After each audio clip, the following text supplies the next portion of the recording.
Good evening, viewers, and welcome to Calypso Showcase. Tonight, our special guest is Clive Alexander.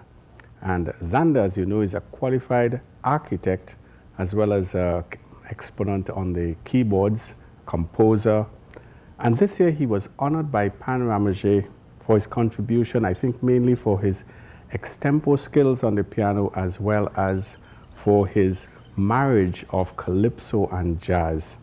And we're going to use Zanda's expertise tonight to help us look at the recent Pan Ramajay competition, which was held at the Exeter Spaniard and at the National Flour Mills.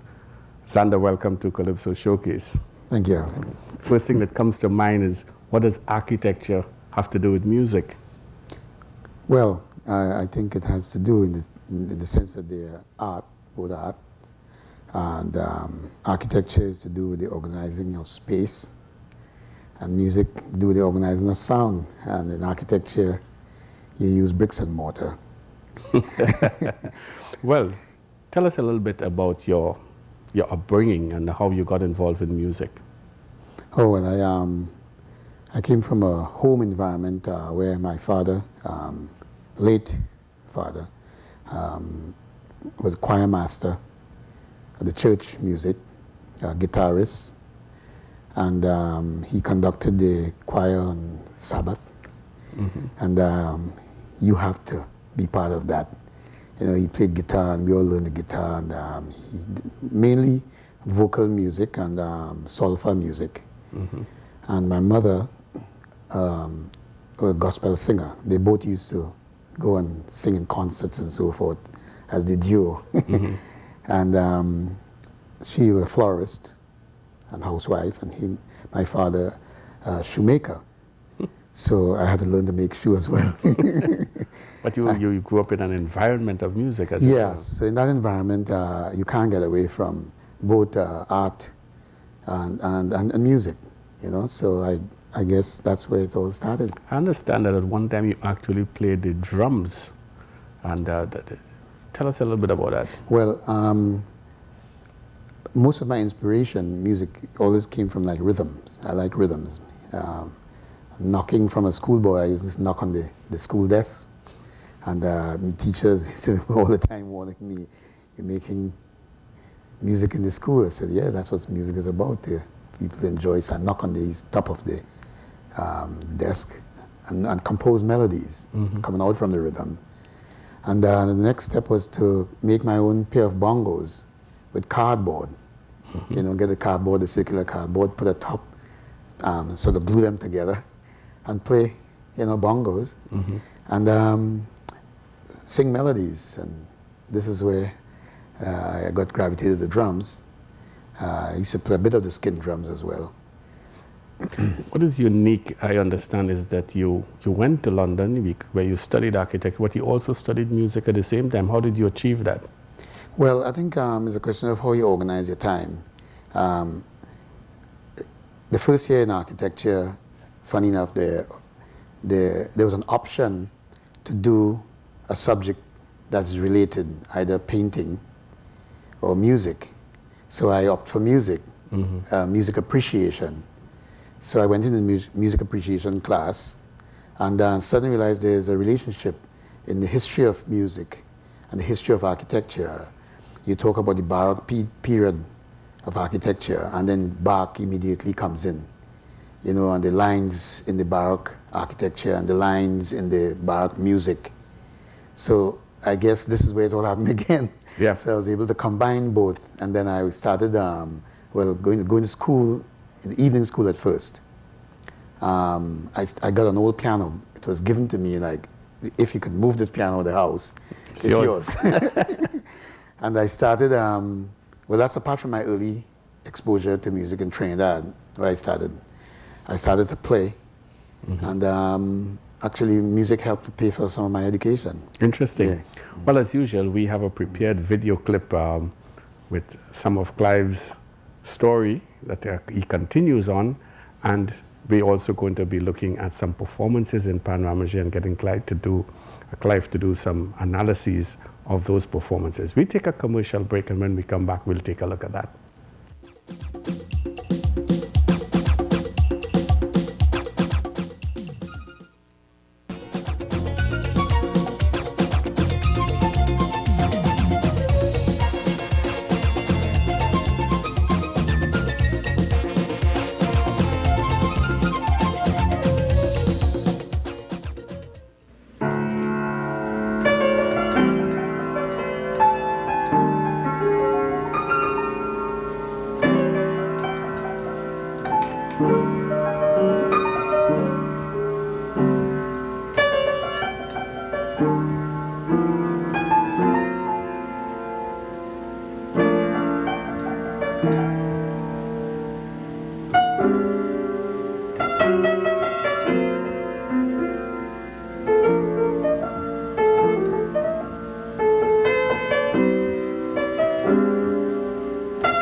you're always associated with this term, this terminology, Calypso fusion.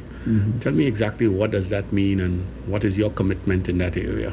Well, it started way back in London in 1967 when I suddenly realized, hey, why can't I fuse Calypso and a close family jazz? Because, somewhat come out of the similar history. And, it's a syncopated music. And I said, why can't I do that? So I started experimenting in this early time with going back to old songs like Chitelele, and I always went back to Masife Masife. Give me a little example of Chitelele. Yeah, all right.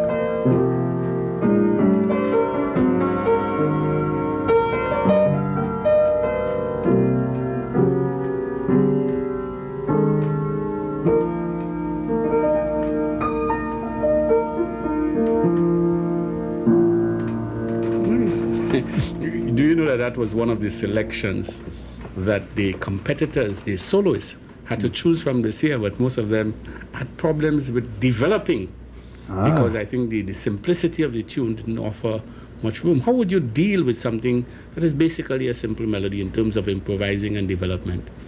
That's the challenge. The challenge is to always get more out of less.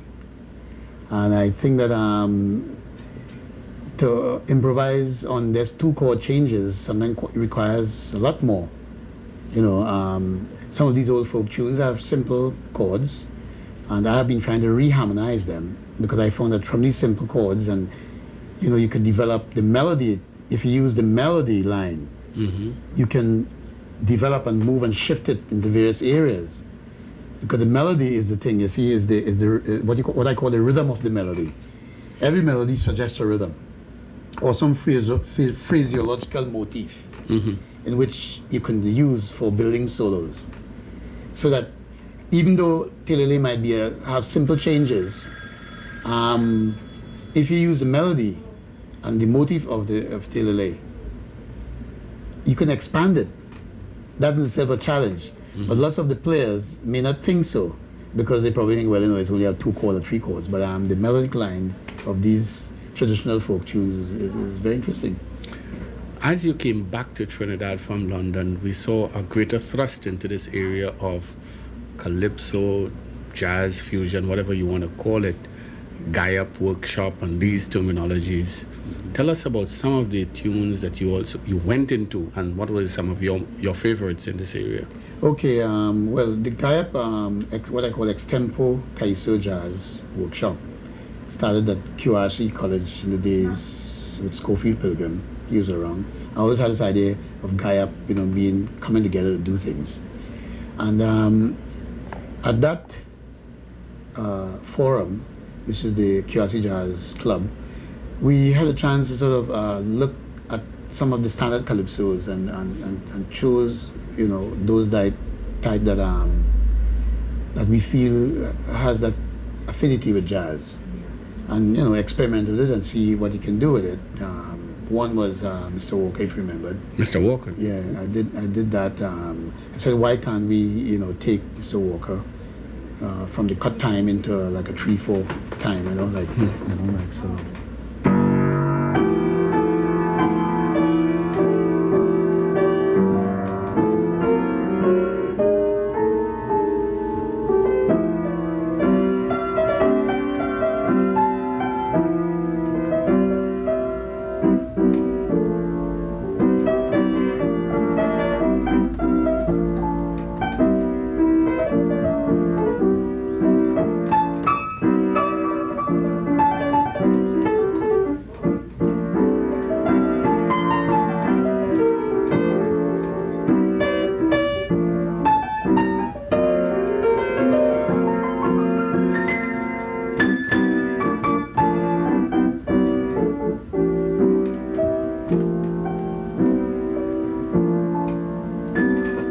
Is that one of the, let us say, tricks that you could employ in improvising to change from one rhythm to another to lend a new feel to the tune? Yes.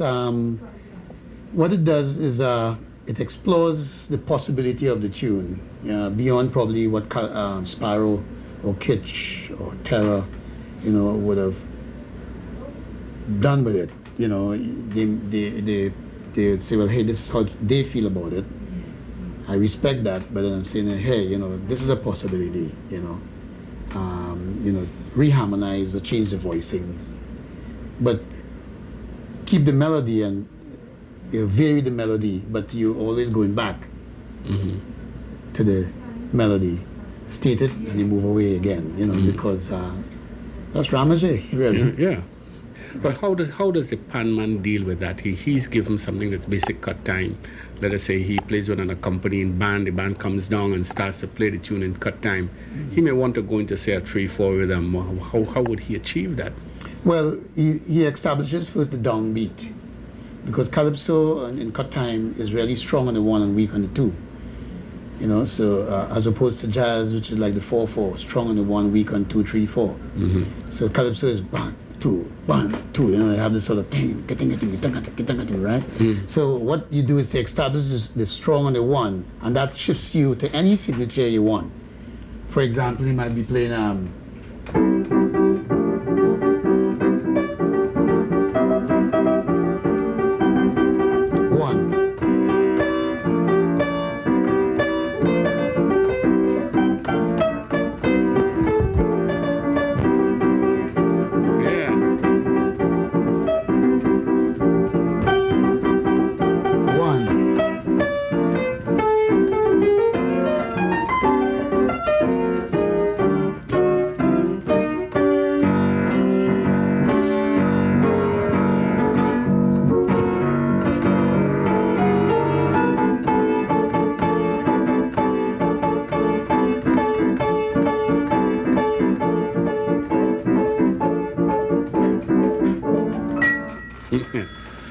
I get the idea. So it's a question of where you stress, lay the stress.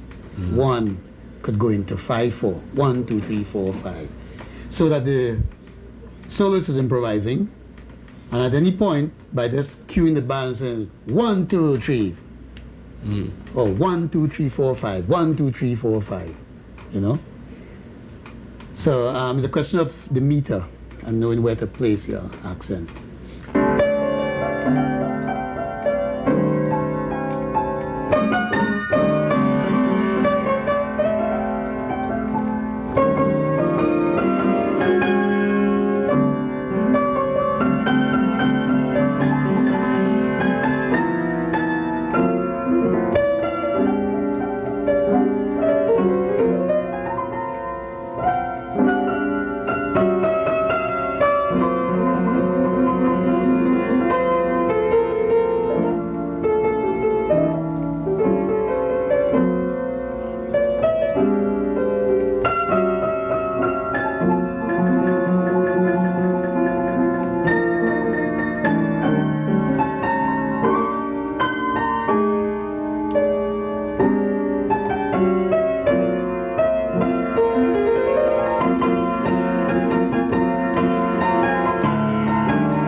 Well, let's look specifically at the soloist category in the Pan Ramajay this year.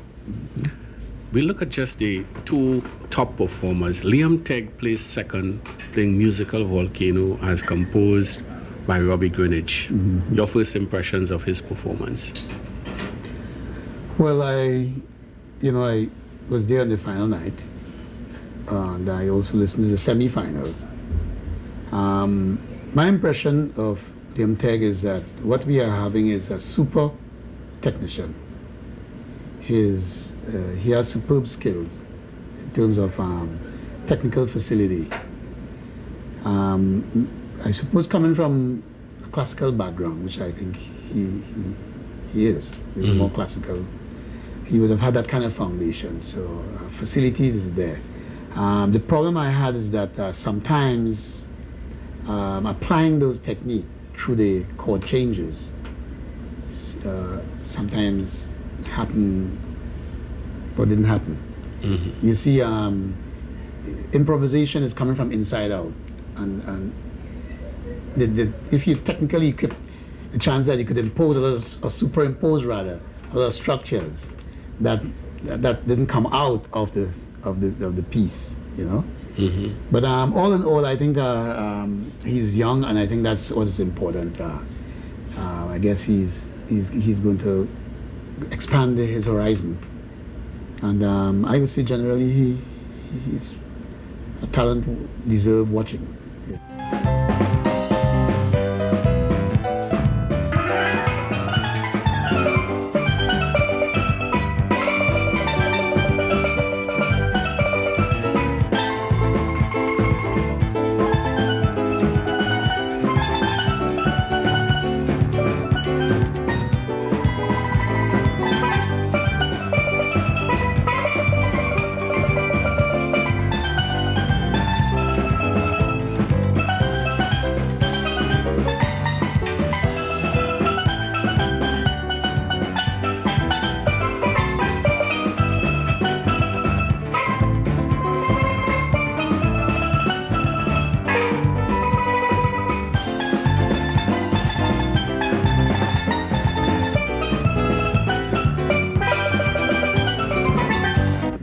What does the tune itself, Musical Volcano, have to offer in terms of what you can do with it? Well, okay, I think it's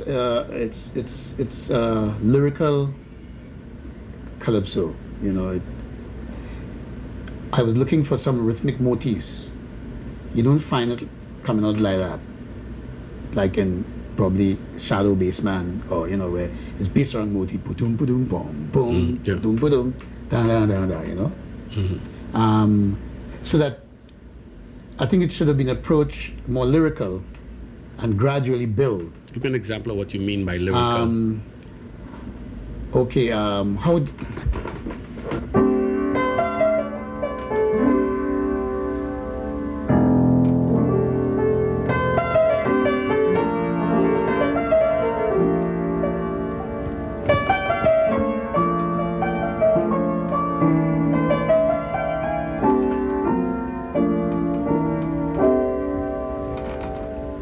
That's what the song tells you. The phraseology, it's lyrical, you know. So you deal with it in that sort of way. I found that the expression, the song wasn't expressed in that manner enough. It was like a tact, right, rather than expressed and played out. Yeah. Because if you look at the note content, the way he bent his notes, it was very lyrical in context. What are some of the things that Liam could have done to sustain this tune and your interest for 5 minutes other than what he did? Okay, well, for instance, I listened to the tapes, and that night he played the tune down about four times down. I felt that at probably the second time around, he could have started either shifting the tempo. Let the band follow, because the rhythm section is there to really follow the, you know what I mean? That's an interesting point. Yeah, the rhythm section has to follow, because, right, he's leading, he is improvising.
So maybe they could have discussed it and say, look, the second time around, I'm going to go into another tempo, or I'll probably shift the melody.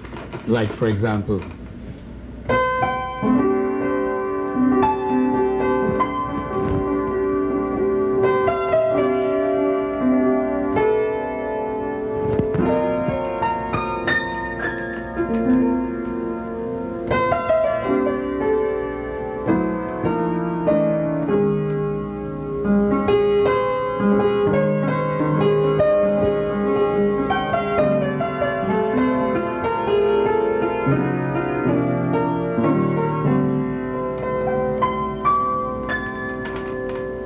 in other words, when you take the melody line points and you use the lead, what they call the voice lead, and you then shift it, maybe a semitone up or semitone down for interest. Summarize for me Liam's strengths, weaknesses, and what he needs to do in the future. Well, I think what he needs to do, his strength to start with is in the dexterity. You know, he has, you know, good technical facilities. He anticipates very well, which is part of improvisation. The ability to anticipate makes you an improviser, you know. You go in here and suddenly you can go here and deal with it, go across here and come back and manage things. He anticipates very well because you hear it in the solos. Even, you know, how he's searching and taking things and going. And then he can do it because he has the facility to do it. I think what he will need to do is to apply those skills in the chord structure, you know, what you call chord scales, related to the chord structure and into the form and structure of the composition. And that comes from really practice. You know, he can do it.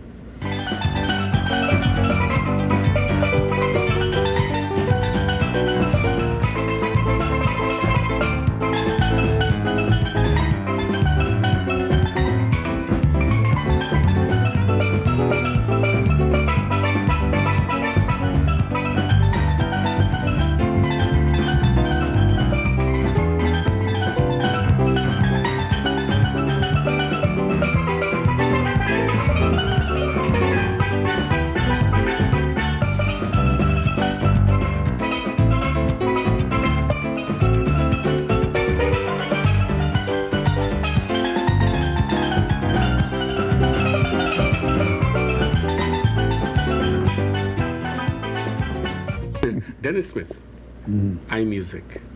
What are your impressions of his performance? All right. Dennis Smith performance overall, I think, was quite good, in the sense that his dexterity delivering was, you know, he has equal dexterity on both hands because he's playing a double seconds. So he has a lot more to do. He went through the chord changes quite well. He understood the form and structure of the piece, you know, and he stated it well. The statement was.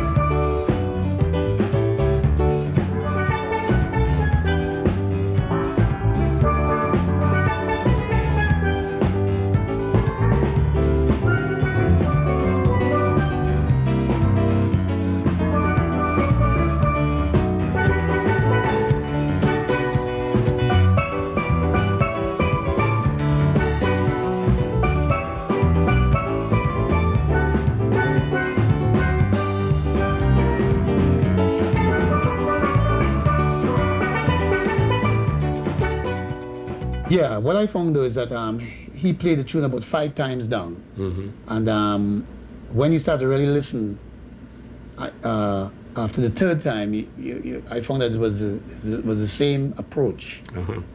What else could he have done? Okay, he could have also shifted the melody into other areas. Particularly that melody. Music got a lot of what I call phraseological motifs.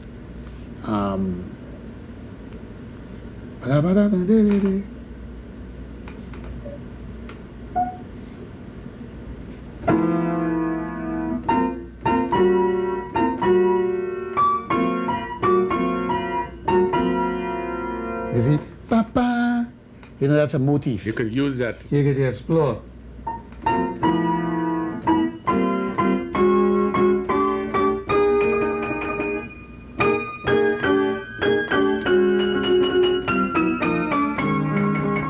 So, somewhere the third time in the song, one could have shifted for interest, you know, or shift the tempo. It could be you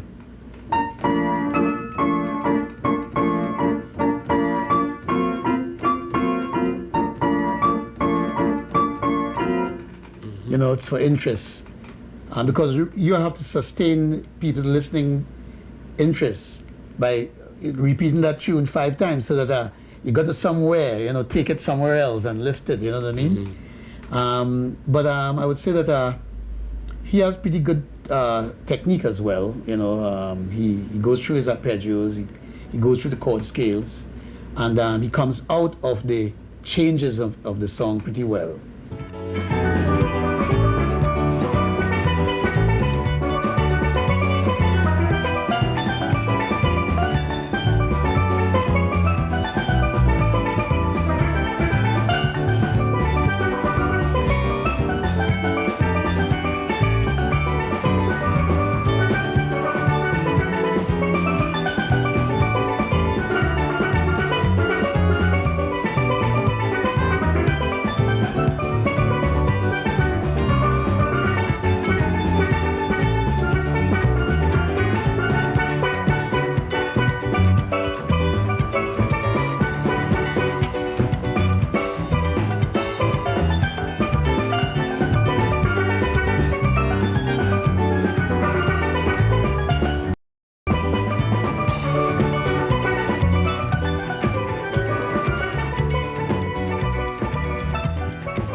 You know, Summarize Dennis Smith for me. so I would say that he captured the feeling, he captured the definition to me of extempo. You know, he went away. You know, I say go away, came back into the song, right? Deal with the chord changes, which comes back to the definition. He captured it very well in terms of going away, taking it apart. He didn't take it apart enough. In terms of playing it 5 times down. I would say that he captured the extempo and the Rama-ji aspect pretty well. So has Liam Teague. They both captured it very well.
just go on to the I don't want to call them the big band category, but the ensembles. And let's talk first of all about phase 2, who plays second on that night. The tune of choice, St. Thomas, not a tune that many people know. I have heard it called Calypso Limbo. It was redone by a group somewhere in the Virgin Islands. St. Thomas. St. Thomas, it's a composition by the late Sonny Rollins. Yes, sir. I understand he passed away just a few days after. Yeah, the preliminaries of Rama-ji. Yeah, he is, a very important figure in the development of jazz. And he had West Indian parentage. This is how he always played one to calypsos, or he makes calypsos himself, Sonny Rollins. It's a very popular piece, St. Thomas, because this is where his parents came from. Oh. It's a very popular jazz piece. It's almost an established calypso jazz standard.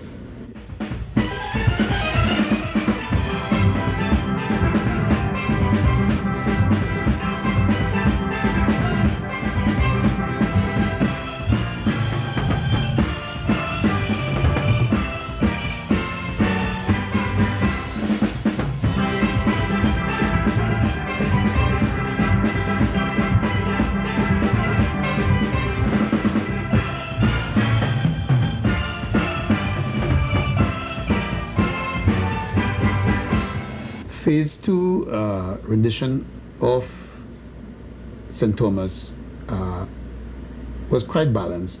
What I would say is that they also captured the feeling of Rama-ji.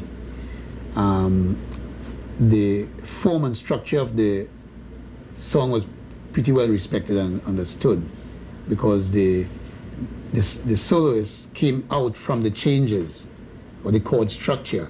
Now that's very important. That's what I look for, because that's what you're doing. You're taking the form and the structure of the piece, and the challenge is to improvise on the changes that's there, so that one could follow to see how you're handling it. If it's F goes to G, goes to A flat, come back down, and you got to go through that. Lots of the players didn't go through that. They sort of impose structures and lines on it. That happens as well, but the real understanding is to go with the form and structure. Out of the piece. Out of the piece, you see.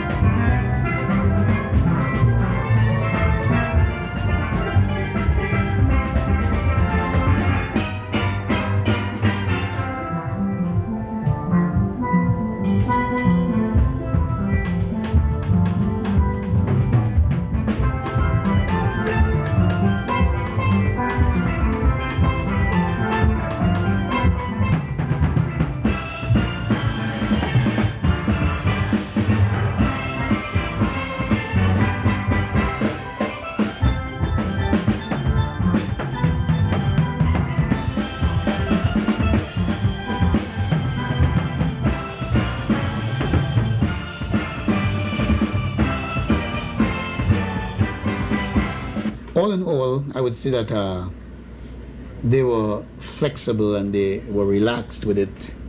It didn't appear to be rehearsed solos. However, I was commending them on that, and there was some aspect of that was rehearsed. Yes, well, let's be frank. Particularly when we were at the prelims, and Len Bogsy-Sharp himself played, let's say, that solo cadenza down at the end of the piece. Right. A lot of people said, this is it.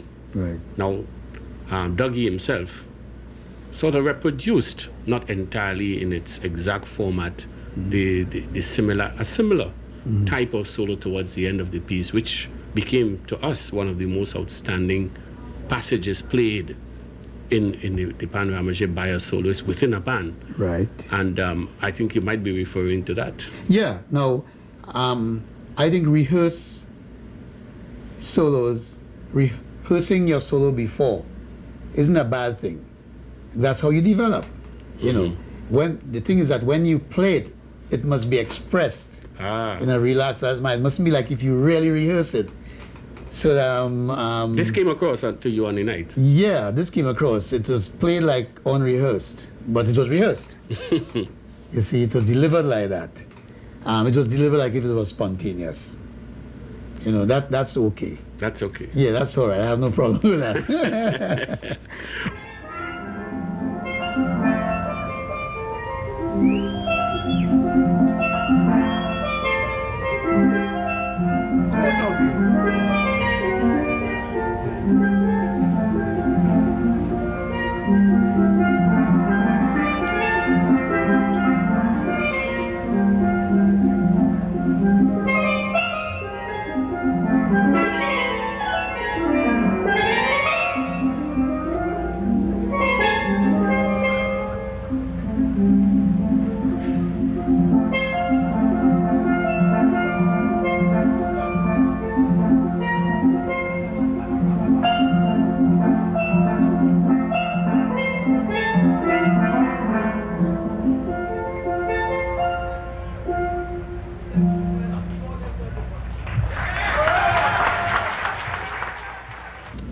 The winning band was Panas players, and one of the Calypso of choice was Shadow's bassman. Very appropriate when one looks at the bass player that they had, the 10-year-old Donald. Very good.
Tell us about your impressions of their performance. Okay, I found their performance to be one of the most spontaneous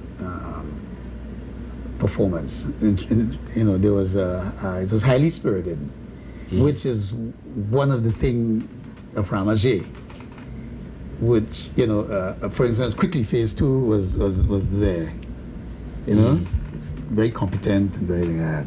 These guys the spirit was there, and there was some risk taking, which I like. You know what I mean? They were just attacking the lines and talking to each other. I thought they could have developed some of Shadow's motif into various time. You know, the pom pom pom pom pom pom pom pom pom pom pom pom pom pom pom pom pom pom pom. You know what I mean? Deal with it, because that's what Shadow is telling you. It gives you those motifs, you know. I thought they could have done some more of that. But they were actually, because they didn't play out of the chord structure, because Shadow, it was basically two chords.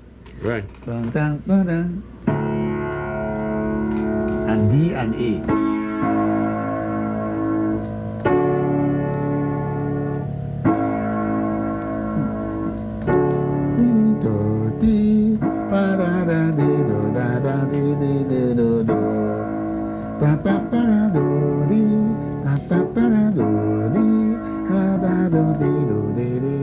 So these are basically two simple chords, but the thing that's happening is in this bass line. You know, so I wasn't expecting them to come out from what I call the chord changes as such. They played around more of the motifs, right, and did some very interesting things and ideas. You know, very interesting. They captured the Rama-ji spirit, but again, you couldn't identify two people or two soloists in the band that would say that person is dealing with the song.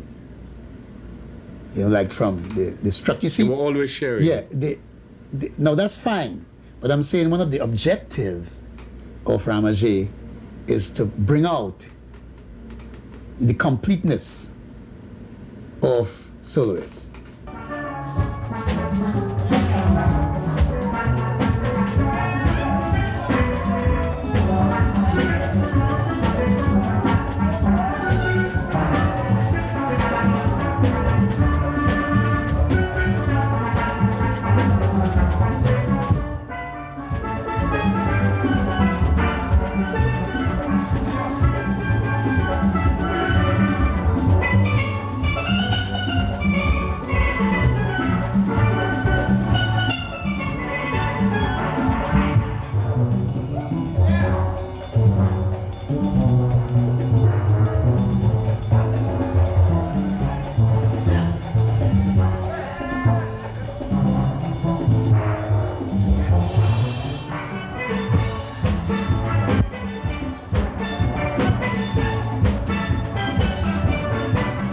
Well, Rama-ji does that. It brings the audience along with you. If you don't doing that, it's not happening. You're not there, but it has to be there as well, you know?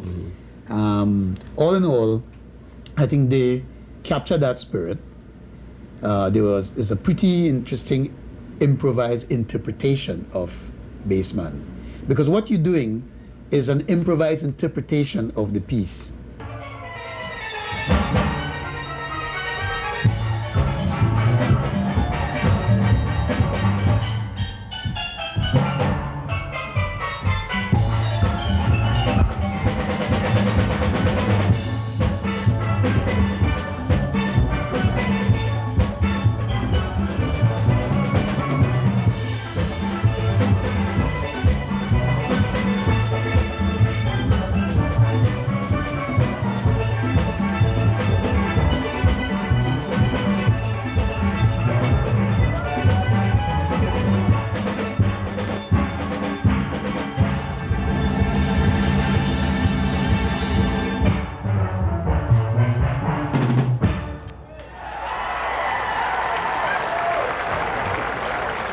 Really, this is it.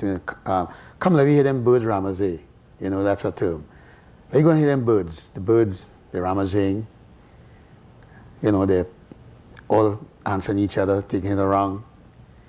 And bringing it back and going again. And I think in the local parlance, it means that it amounts to improvisation or improvising, varying the scope of the piece. What's the potential for Rama-ji? Oh, it's great potential. What it will produce is a highly professional individual.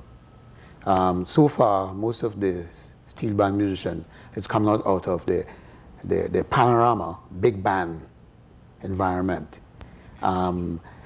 This has its advantages and disadvantages. Advantage that you're able to play in a very disciplined structure. You play your part, that's it, you do your part.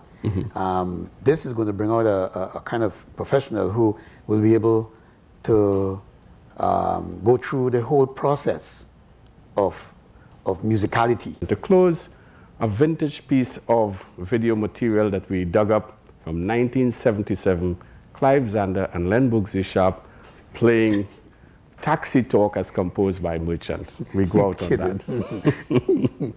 Where you found that? Well, these things happen. Yeah.